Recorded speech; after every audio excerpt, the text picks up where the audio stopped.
I'm gonna tackle a couple of the questions that she posted. The first one is why is it a positive thing that Finland's national standards are only considered guidelines?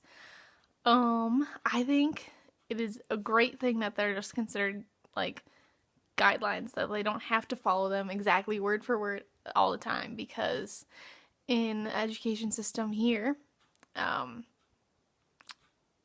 the guidelines or the standards that the teachers have to follow make it so that they can't really put like any creativity into their lessons anymore, because they have such explicit things that they have to follow.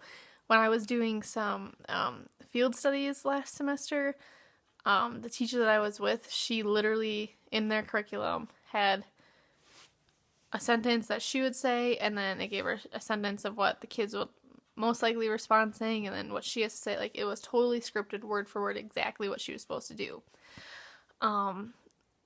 That is really boring, and I don't think kids learn very well from that, and I also don't think that kids are gonna necessarily respond exactly how the book thinks they are.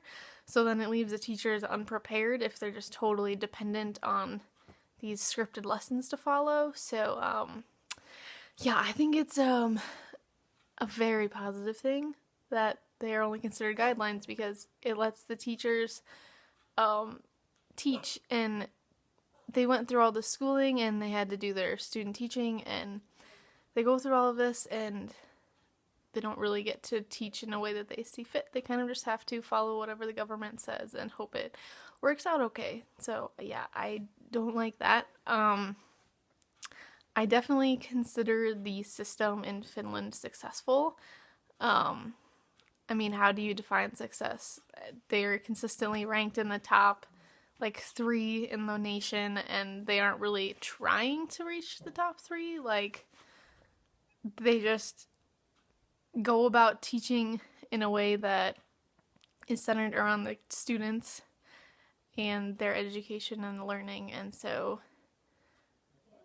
just not being so focused about on like standardized tests and testing well and getting good scores and everything, and being really nitpicky about following every little exact thing perfectly, and oh look, they get really good scores on their tests. So yeah, I definitely consider Finland's education system successful because they do really well. I feel like that's a good indication that they would be successful. Obviously theirs is a lot different from ours. They don't really do standardized tests. I mean, they have the one test when they're like in high school, so that's a lot different from here. Theirs is more focused on each student and doing whatever the teachers have to do to get each student to succeed, whereas in America it's more focused on what can you do to make all the students score good on tests, and that's about it.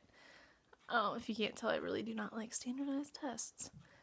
Another difference is in Finland teachers have to get their master's degree, but the state pays for it. So I feel like that's a really good thing, and it shows that the government wants the teachers to be really good, and they want that so badly that they're willing to pay for them to get their master's degree. So I think that's really cool.